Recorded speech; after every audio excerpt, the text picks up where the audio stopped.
Will you angle it that way so the shadow will go further? Okay, perfect. Whenever you're ready. You know what to say? Oh, right. I have no idea. I'm sitting here like I'm waiting for coaching. Your name, your mixture, and where you're from. Oh, okay. Hi, my name is Frank Key. I'm African American and Korean. I'm born in Los Angeles, California. Cool. Okay, we're going to do the same thing again. Okay, cool. Alright, whenever you're ready. Hi, I'm Frank Key. I'm of mixed ancestry, African American and Korean, born in Los Angeles, California. I want to do that again with this. Oh, okay. And all up in my mouth. Hi, my name is Frank Key. I'm of mixed ancestry, African American and Korean. In this photograph, we have my mother and father. On the left, obviously, my mother, Sun Sha Tim, and my father, Frank Key Sr. Anyone else? Family. Oh, we can come over here. We've got more family here. This is my niece, Kimara Velez, and my nephew, Joseph Velez. Are they mixed? They are mixed. They actually have a lot going on. They're African American, Korean, and Puerto Rican. And then these are shots of just family and friends, but this is little Marcel. Marcel's actually of mixed ancestry also, African American and white, or European American. All right, cool. Cool.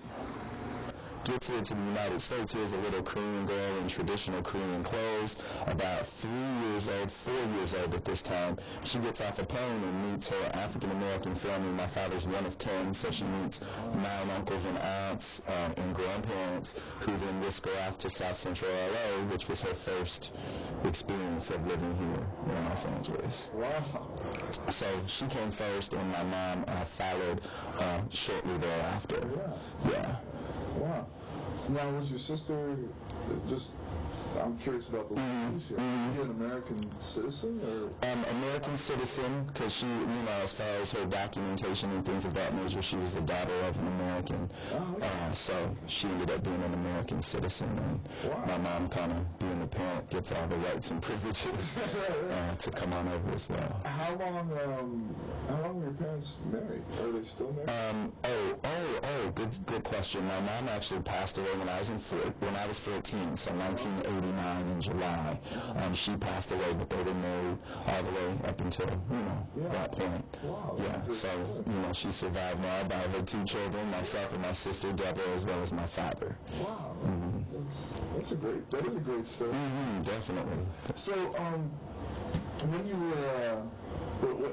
were growing up in your home, what culture was the most predominant? I mean, because your mother is Korean, but she's living in the South Central, right. black neighborhood, around black family. So, what culture was in your home? I think you kind of, that was a good way to kind of look at it. We lived in South Central Los Angeles, so I believe the surrounding community was predominantly African American, as well as the high schools and middle schools and elementary schools that I attended were African American predominantly. So I think that, that was probably the more dominant culture in our household, but infused in that were a lot of, I don't want to say examples, but, our Korean traditions and customs were also kind of infused with our African American. In our home, they were kind of both very prevalent, And examples of that would be every Saturday we made our weekly pilgrimage or trip to Koreatown here in Los Angeles, and we would, just attend different events, cultural events. Sometimes they have the Korean American Festival, so we would attend events like that, restaurants, do our grocery shopping. So when we opened our refrigerator, it was pretty clear to people that there was more than just the American culture or African American culture going on. Right. Now, what are some of the foods? Did you mother blend the foods? Or? I think my sister was probably the first. She got here to the United States first, and her favorite meal ended up being boiled salad, steak, and kimchi. So that was her big mix. So when I was growing up, I thought that steak and kimchi would just went together along with white rice. So it was just, we'd always have the rice cooker going and sticky rice coming out of the pot. We'd be reaching for kimchi and then some kind of like pork chops or steak or something that you would say was more traditional and American type of food. So that was kind of, a way that it kind of, manifested itself in our family.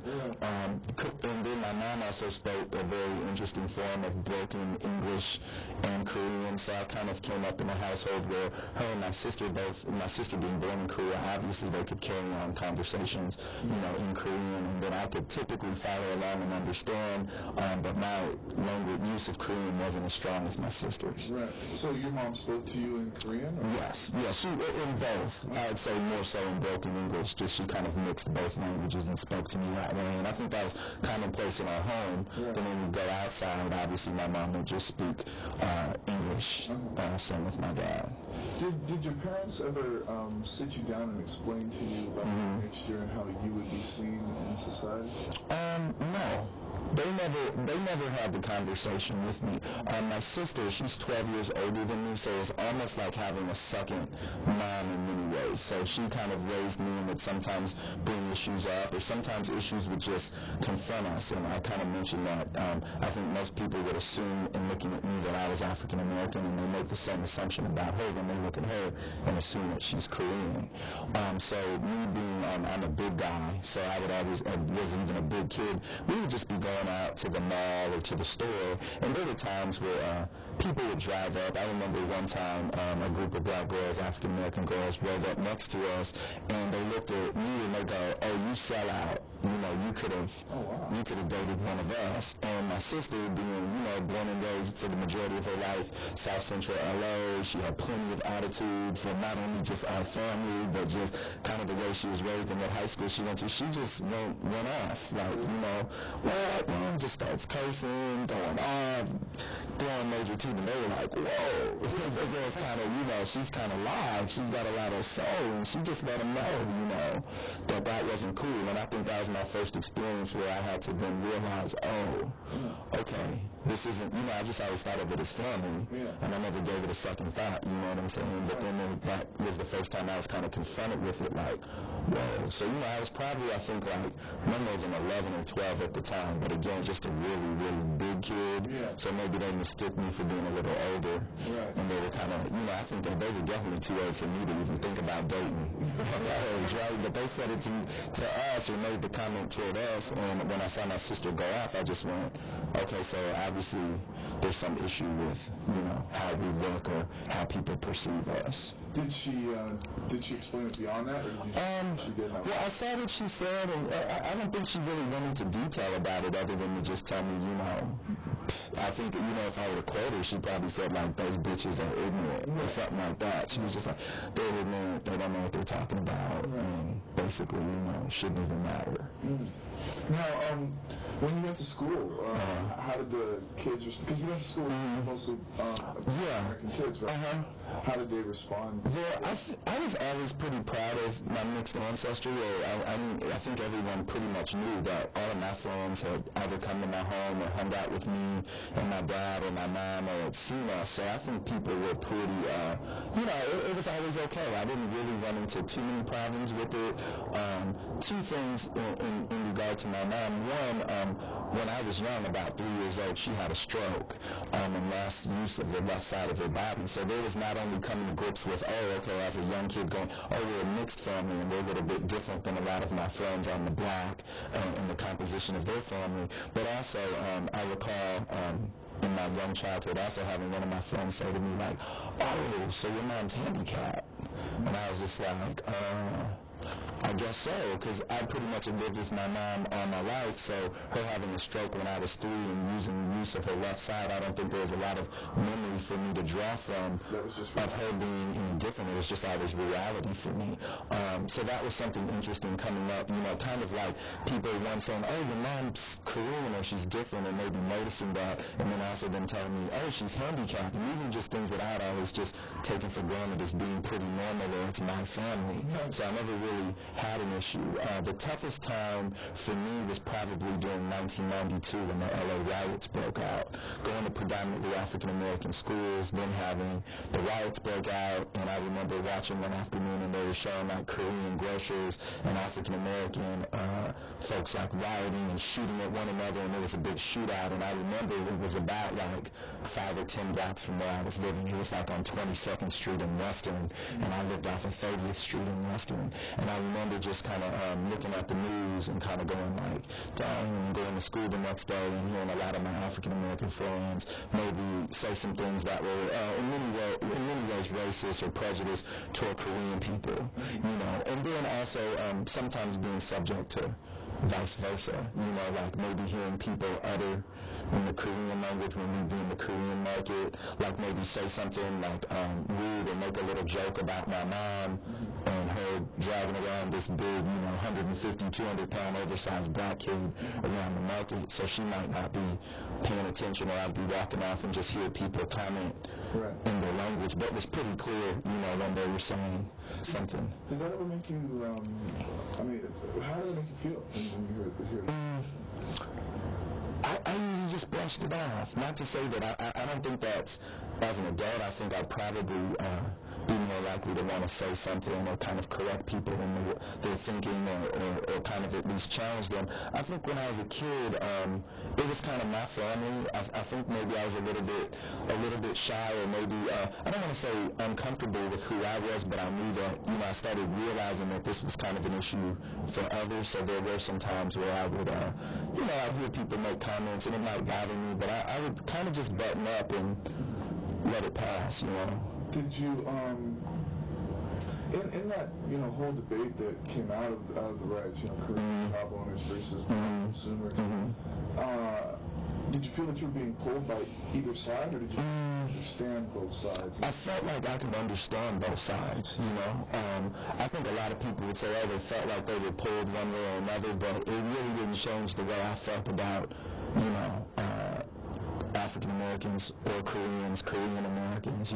I kind of always appreciated and loved both of my ethnic heritage, being as diverse as it was, and it really just made me more so look at people that responded to that, and I think I was really clear on my feelings about people who have negative things to say about either group, and just and not only to say that they were ignorant.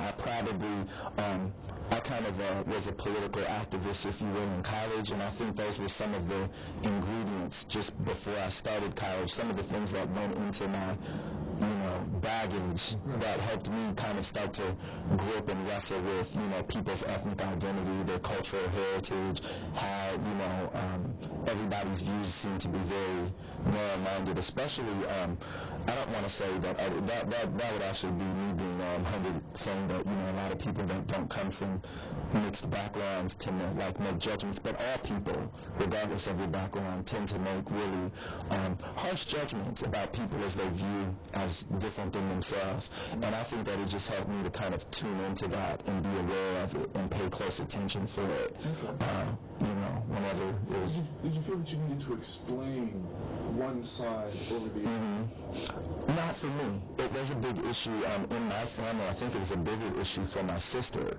I think that at a very young age in Korea, she was made to feel in many ways inferior, or in many ways like she was shunned a little bit because her father was African American, and when she was growing up in Korea, it just was not something that was considered culturally acceptable at the time. We're talking early 1960s through close to almost 1970s, so it wasn't kind of viewed as being okay. We're here in the U.S. I don't know if it was that I was just around a wonderful group of people, or I surrounded myself with people that really just kind of accepted who I was and my ethnic background and my heritage, but it just really didn't seem like a big issue for me. You know, I just viewed it as family, and this is how we are. And I think part of that was because my mom was such an integral part of my father's side of the family, because here in the U.S., you know, obviously a lot of our holidays were spent with our African-American family, or side of the family, and my mom was just such a working, functioning part of the women's meetings and all the things that our family does to organize itself that, you know, it never really was an issue. So your family really welcomed her, and there was never... Did any family members ever make lighthearted jokes about your I came along at a later time. I mean, my dad was one of 10, and of the 6 boys, I think one was married to a Latino woman, my father married to a Korean woman, one to a European woman from Germany, and the other 3 boys, African-American wives. So I think it was just something that was already kind of, I'm sure there might have been commentary prior to my being born, but it just seemed to be somewhat accepted in our family, you know, and people, you know, always were very clear, you love who you love, and that was pretty much the end of it. Do you think that you had it, being a guy was easier than being a girl? I mean, just judging, I know your sister is 12 years older, so you met at a different time. Right. Still, do you think that it was easier for you as a guy? I don't know if it was really, I think it might have been easier given my sister was exposed to 2 totally different cultures, you know, not only being in Korea and Korean. She was in Korea for, I guess, about 4 years, but she had a lot of experience that she seems to remember from her young childhood of people teasing her or making fun of her for being, you know, mixed with African American or having a black father. And for me here, it just, again, didn't seem to be much of an issue. So I don't know if it's a male-female thing, and I never had exposure. I guess I had the converse or opposite of her. She got to experience a little bit of both sides, where I was just here. All I pretty much have known or have ever known is my African-American side of the family, but my mom was also a part of that as well. Right. Yeah, I've never known, you know, my Korean side of the family, and there's a long bit to that, but during the Korean War, my mom was separated from her siblings because it was a war-torn country and people pretty much were running for their lives, so she was separated from her siblings and they were never reunited, so never an opportunity for me to meet, you know, my Korean relatives. When you mentioned going down to Koreatown, and how were you received down there? It's one of those things. Either I was a really ignorant kid and didn't pay attention, or people generally were very warm. They were usually tickled that I knew a little bit of Korean. You know, whether we were at a restaurant and I was just ordering foods, and I'd hate to do it now. I will admit I'm out of practice in speaking the language, but some words I would say with a Korean accent. There weren't many words, but just to pronounce them with the proper accent, you know, people would just go, oh, and they were usually, you know, more excited about it than negative. And same thing, whether it be, and I don't want to be just stereotypical, Korean-owned businesses going in and just, you know, sharing with people that I was Korean, or just saying hello to them in Korean, and them kind of looking like, wow, you know, he pronounced it properly with the right accent, and they go, oh, well, how do you know that? You know, and I go, it's only one word. You know, a lot of people probably say that to you, but they hear the accent and go, how do you know? Oh, what's going on? And they'd say, and I'd go, oh, I'm half Korean, and then it would be almost like they would embrace me. So not too much. I think most of my experiences when they were negative dealt with being in the actual supermarket. I mean, there's one market called Hankook Market, which in translation would be Korean market, that we pretty much went to religiously. We'd be there every Saturday. And I think that's where I ran into a couple negative experiences when I would hear people kind of say things negatively, you know. How do people, do you go down to Korea now? Not as often, but I 2 experiences. One, I started volunteering at a place called the Korean Youth and Community Center, which is in Koreatown, and that was kind of while I worked, while I was working professionally at Loyola Marymount, there's an opportunity to go down there and volunteer volunteer in some of their programs and talk to some of their youth. Some of them were like troubled youth, and others were just regular youth thinking about going to college. So I kind of just jumped at the opportunity because I figured, in many ways, my mom having passed, I kind of felt like, you know, it would be something that she smiled upon as well, looking down on me, saying, you know, look at my son, making sure that he tries to stay connected with his culture, you know, with all of his different ethnic backgrounds, not just, you know, kind of go through the rest of his life now that I've passed away as only African American and not paying attention. So that was just one experience that was really, you know, I guess fulfilling for me to be able to go down and share some experiences with kids and look at them and wonderment and amazement when they go, you're Korean, and they like kind of don't believe you at first, and you start to talk about some of the things that went on in your home, and they laugh like, oh, my house too, I understand. And then secondly, also while I was at LMU, there was an opportunity. I worked in the undergraduate office of admissions, and up came an opportunity.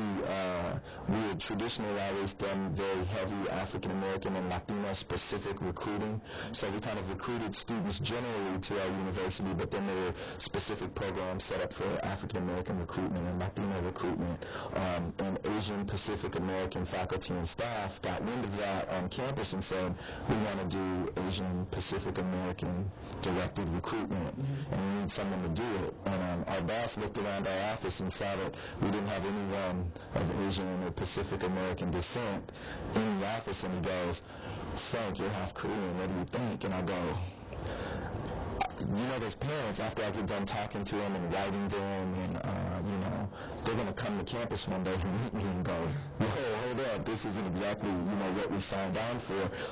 But I jumped at the opportunity, and when he said, would you be interested? I said, sure, I'd like to give it a try. And part of that was my belief in the fact that even though a lot of the students that I might recruit, once they met me or their parents met me, they'd look and go, wait a minute, you know, all this time he's been working to recruit more Asian Pacific American students, and we thought he was Asian also. I felt like they would meet me and just kind of in my spirit and in terms of, you know, my positive energy and what I'm trying to do for them, say like, wow, you know, this guy's genuinely concerned about us. And in many ways I thought it was a great lesson. I think it was a great lesson for people on campus that viewed me as only being African American, which was, it was cool, but it was a way for them to go, wow, this dude's got an ability to kind of work outside of the box. And at the same time, I thought it was a great, you know, lesson for those students who I got to work with, for them to look and say, wow, you know, we do share somewhat of a similar ethnic background or heritage. Does it bother you that you really haven't been able to claim your Korean side as much as your African American? Does it bother me? Well, that society doesn't see it. Well, I think that's a little bit more telling thing, you know. I think that in the United States of America, especially for people of mixed heritage or mixed descent, there's often like a pressure to kind of choose one over another. And I think if I was to be 100, you know, really honest, I know that that's how I think that I always, people just assumed I was African American. I feel like there were times I was maybe profiled by the police and they go, oh, he's black, he's African American.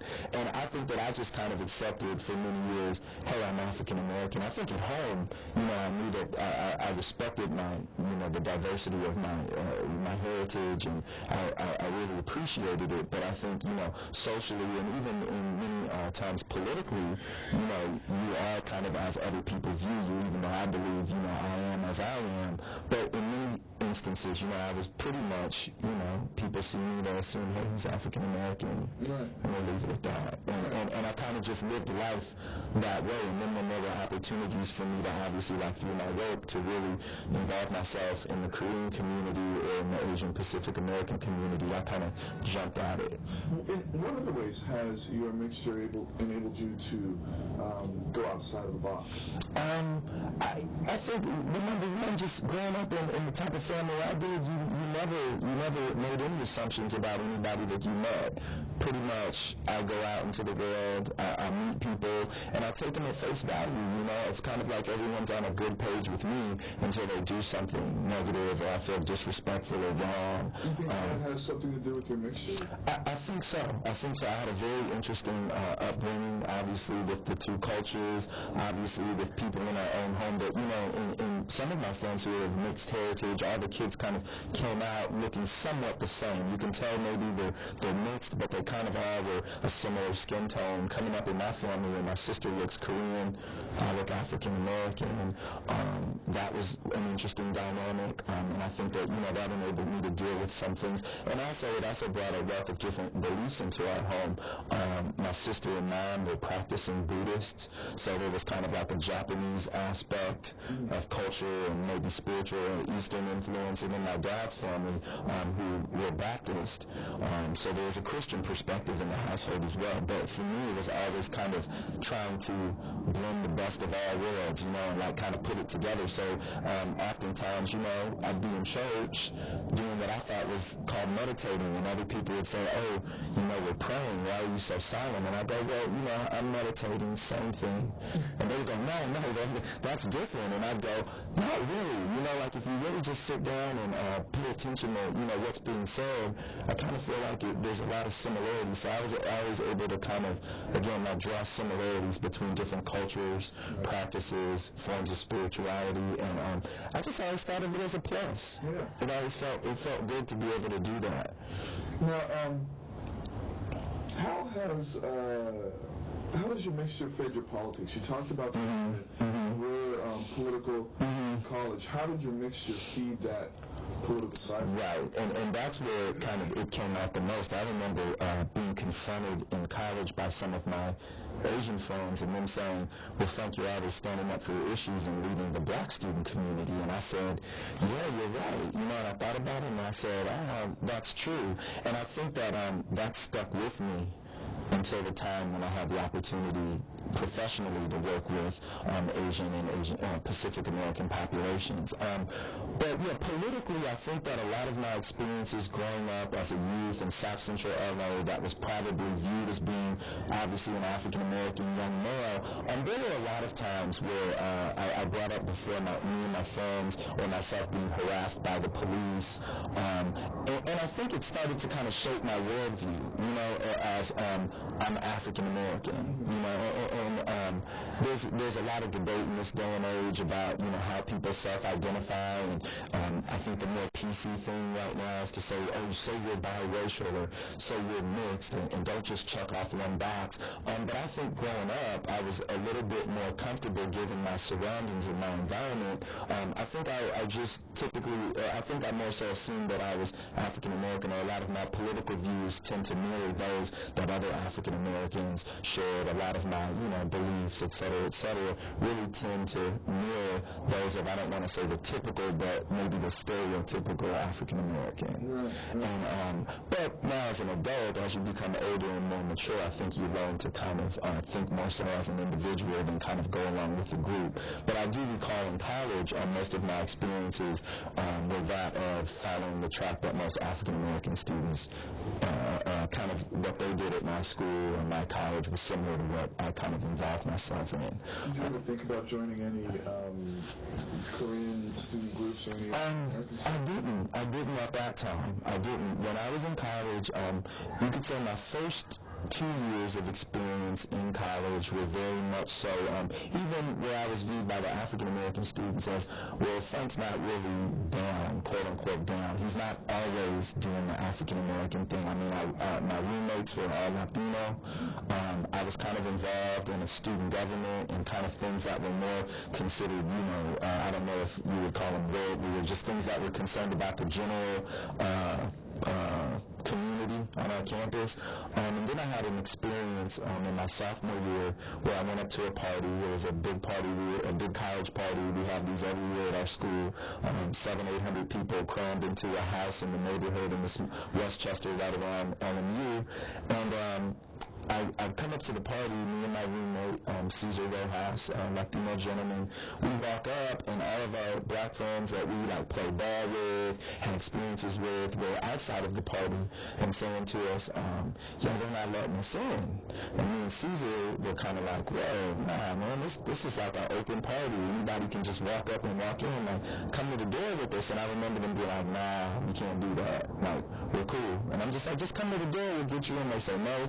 We get to the door. Here's a guy that we know, a guy named Brett from Seattle. Hope he doesn't get this one, but back then I think Brett says, yeah, come on in. I go, what about our friends? And they go, nah, man, they don't know who's throwing this party. And I look around and see 600, 700, 800, mostly drunk college students. No one knows whose house this is. I didn't know whose house this is. So I remember sitting there with Caesar arguing with Brett, like, man, you play ball with these dudes too. Like, go ahead and let them in. And he's like, no, they don't know who's throwing the party. And I'm like, dude, I don't even know whose house this is, whose party it is. And Brett says to me and Caesar, yeah, but you guys are different.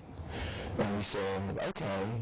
We went in the party, and it was just interestingly enough a predominantly white party, playing hip-hop music. I believe at the time it was Ice Cube and NWA playing. People were dancing in the garage. Caesar and I were dancing in there, and everyone would say, man, you guys are the best dancers, and we were the two worst dancers. Like, I'm too big to have rhythm. I'm not one of those big dudes that have rhythm. And I remember sitting there dancing, and ironically, we're looking over a little white picket fence and looking at our friends outside, and it was just really difficult to sit there and continue dancing. And every time you look over your shoulder, here's some of your best friends from school who are being excluded from this event for whatever reason. But I was assuming it was because they were black.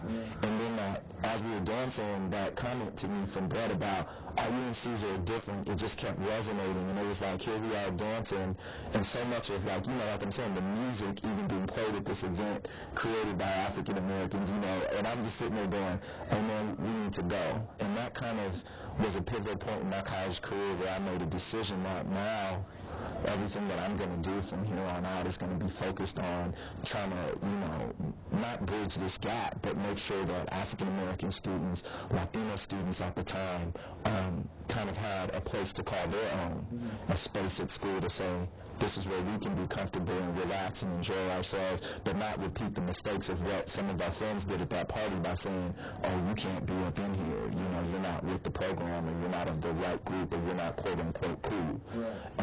And at that point, I kind of made a decision at that point to focus on those issues surrounding African Americans and Latinos, or what you call underrepresented minorities in college.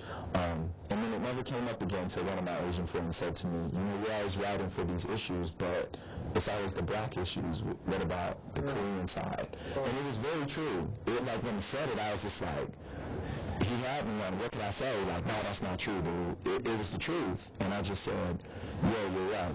And then later found opportunity. I don't know if in my mind I was trying to write maybe something I felt like I was neglecting, but, later jumped at the chance as an adult to get more involved in Asian Pacific American. Do you think that in this country and the way that the racial system is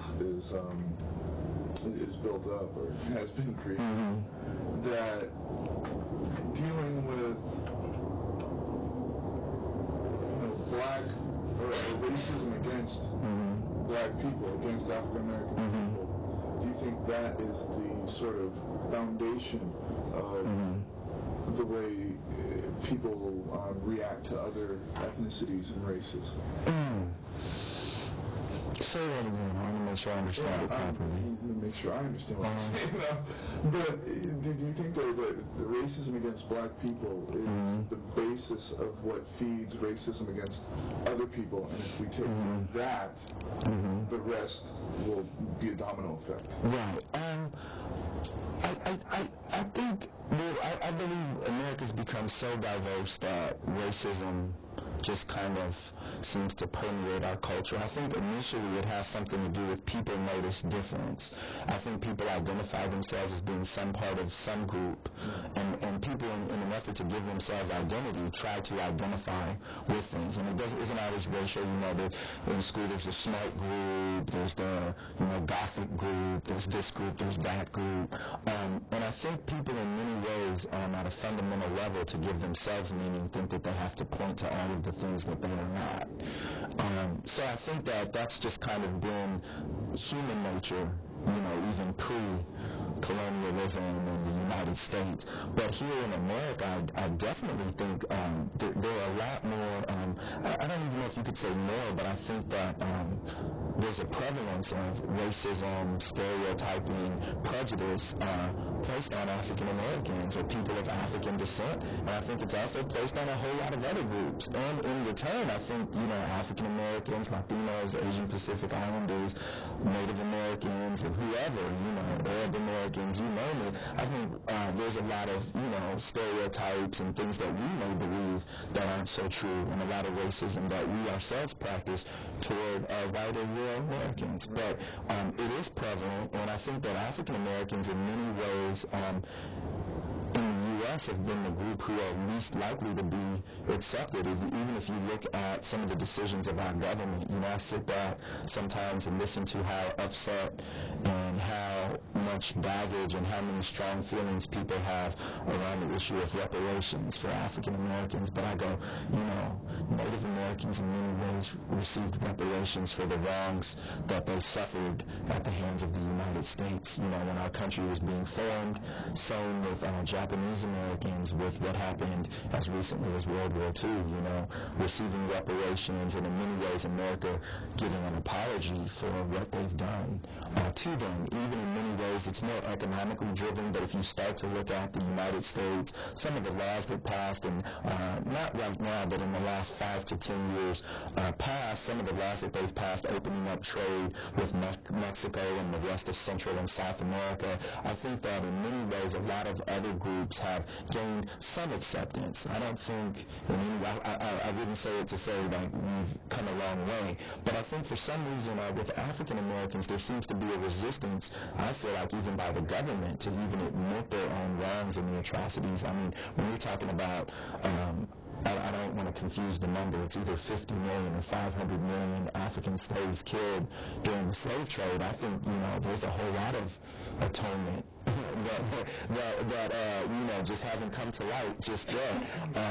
So, I think racism is still very much so alive. I just think that people are, a lot better at throwing around politically correct words now and ideologies to make it, to kind of cover up what they might kind of hold the stereotypes or the beliefs on the inside. What about, have you ever been stereotyped as that model minority? I don't know. I think no, because I don't think that I believe I've ever been, quote unquote, that model minority, but by choice. I mean, I work in education. There's no secret. I jumped to do I left a pretty nice, respected job at LMU to become a college guidance counselor in the middle of South Central LA, because I had an opportunity to work with all African American and Latino males, and I jumped at the chance. So I feel like a lot of the decisions that I make and the things that I choose to involve myself in sometimes maybe help me, or at least in my head, I don't feel like I'm the model minority. I think maybe some other people. The model minority, I meant, how Asian Americans are labeled as.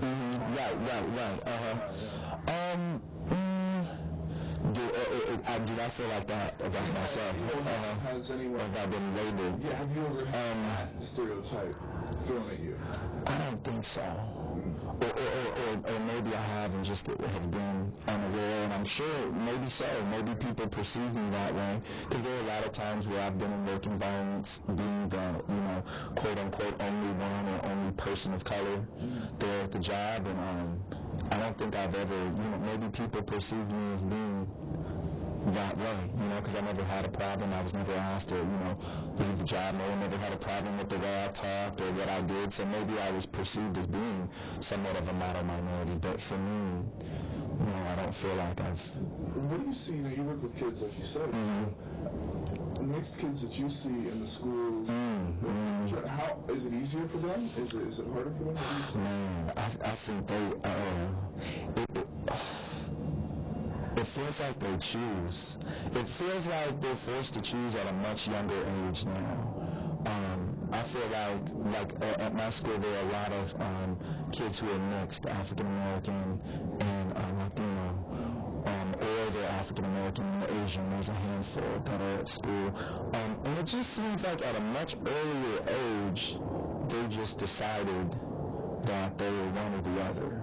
And you can kind of look at how they choose, like the friends and who they hang out with. I thought that some of the mixed kids at my school would hang out with maybe both, groups, or, the students who are half African American, half Latino would feel comfortable hanging out with both groups of students on campus. But it seems like from day one, they make a choice, and it typically has to do with their skin tone. The kids that were lighter skinned, mixed with African American or Latino, hung out with the Latino kids, and the kids that were browner hung out with the African American kids. And I've only been there for 2 years, but there was one young man, George Rucker, I loved him, senior, who just graduated, went off to college. He kind of did a little bit of both, and I respected that. I appreciated that. Like when I saw him, he'd walk on campus and speak Spanish with all the Latino students there, but then, be kicking it with all the black students in the middle of a hip-hop freestyle session or something, and I felt like he was the only one that really kind of embraced and promoted the fact that he was of mixed ancestry and was very proud of it and comfortable with it. I think a lot of the other kids were made to feel uncomfortable and had to choose one or the other. Did you ever yourself feel any shame, and do you think that they feel a certain amount of shame with one? I don't think mine is a little bit of a complex situation. I never in my own family felt shame, like, if it was back to school night and your family was coming to your school. I was happy that everyone was coming. I actually thought it was kind of cool, because people would be kind of like, dang, that's your sister, for real? Or they would mistake my sister for my mom, and then finally meet my mom and go, oh, that's your mom, and that's your dad, they'd frown or they'd be curious, but it was all good for me. I think I enjoyed that. Kids, the ones that you the ones that I've seen, interestingly enough, most of them, a lot of the guys that I deal with have just one parent in the home, so typically I don't think they have a choice. But I do see, a couple of them, I see like maybe a reluctance when the parent that might come to school that looks different than how they might be perceived. I do see a little bit, sometimes they walk around campus a little bit shy, or they become reserved. Most of the kids, when their parents are there, their demeanor changes a little bit. But I mean, sometimes I'd see guys that are loudmouths. They're class clowns, always making jokes, really, in the middle of things all the time. And then their parent comes on campus who might, in terms of people's perceptions, look different than them. And I see them just turn completely quiet, and be kind of, a little bit solemn. And I'm going like, and I'm curious, I haven't asked, but I'm curious, I wonder if they're dealing with a little bit of an issue because they may be perceived as looking different than one of their parents. Growing up, when you started dating, what kind of girls were you attracted to? And did being mixed allow you to open yourself up to feeling free to date many different types of them? Now, when you put it that way, I think growing up, I pretty much viewed myself as being African American. I think when it came to dating, when I was dating early on in high school or middle school, when I first started liking girls and going, oh, I like her, I like this person and that person. I think I might have had one crush on a Latino girl when I was young, but everything else, I was always into African American women. And the first time I dated someone who wasn't African American was senior year in high school, and I was really like almost arm twisted. I had changed high schools in my senior year. I went to a magnet school before and never had an opportunity to play sports, got an opportunity to play football, and kind of transferred to this new school and became really popular.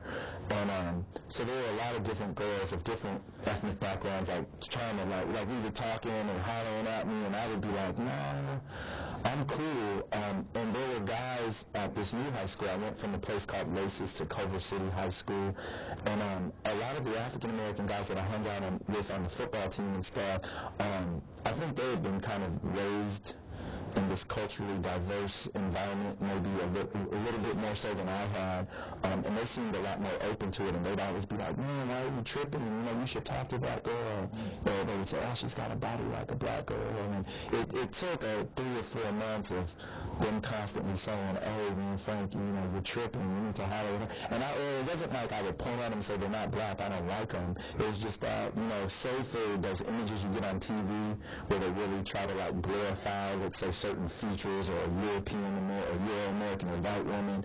I might have had crushes on Madonna or something like that, but when it came to dating, I just pretty much dated African-American women. And like I said, about 4 months in the senior year, I ventured off, and it was kind of like, and I think then once I started dating, a lot of the African-American kids now had problems with me dating someone who wasn't. I was dating a girl that was half white and half Dominican, and they were just kind of like, all of a sudden now here I am coming into the school saying, I just date African-American women, and then now I start dating, and everyone's trying to convince me, you should reach out, branch out, that's narrow-minded, and then I start dating, quote-unquote, outside of, the black group, the African-American group, then everybody, jumped on my back. I felt like, what's your problem, da-da-da-da. And then that's when I think my realization of my home experiences kicked in, and I said, coming from the background I'm coming from, I really can't say that I have a negative opinion about someone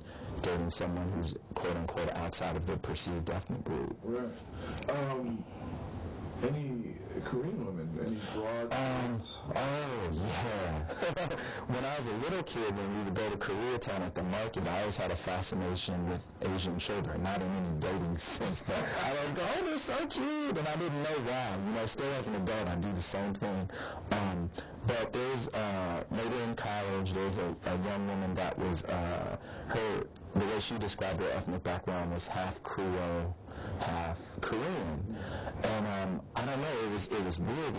I was just drawn to her. I was attracted to her. I think some of it was her personality, reminded me of my sister, but something about just the way she looked also seemed very familiar.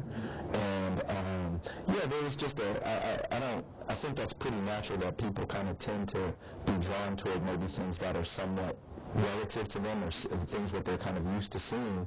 And I think later I had an appreciation for, specifically speaking, Asian women, where I go, I'd find myself drawn to women that perhaps some of my other guy friends and all my black guy friends was like, I don't see nothing in her. I'd be like, she's gorgeous, man, she's fine. And they'd be like, nah, man, you tripping. I'd be like, and even some of them would joke and say, that's because, you're Korean, man. That's cool for fun. Frank can do that. He's Korean.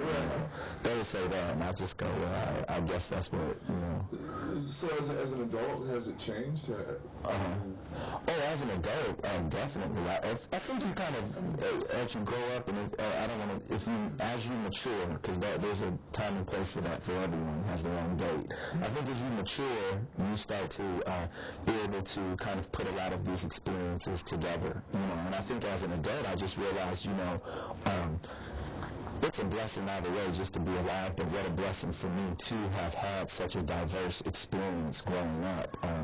Different cultures, like I said before. Also the spiritual beliefs I thought was just a phenomenal, had a big influence on helping to shape me, because it helped me to kind of see past not only how you see people, but then some of the beliefs and things that they hold dear, and why people are so willing to put down the beliefs of others to give meaning to themselves. I just kind of as an adult started to blend all these things together, and I think as an adult, something that I might have said earlier, I'm pretty clear on the fact that every person has a unique story.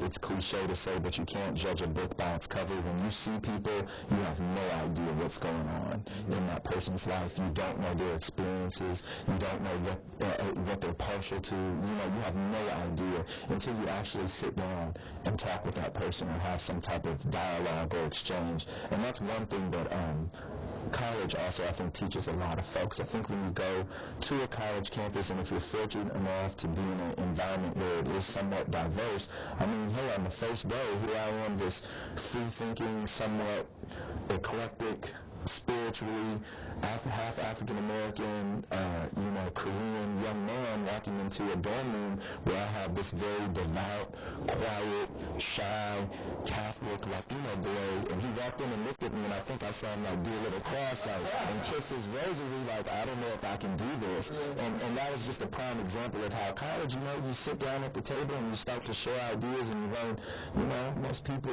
eat, sleep, use the restroom. A lot of us have the same needs. We all in the end seek others, want to feel loved, and and that's how I move on as an adult. As an adult, whatever your cultural or ethnic background, whatever, it's just something that's enriched you. It's something that you should be proud of. But at the same time, I hope that you would be eager to learn about people who are different than yourself.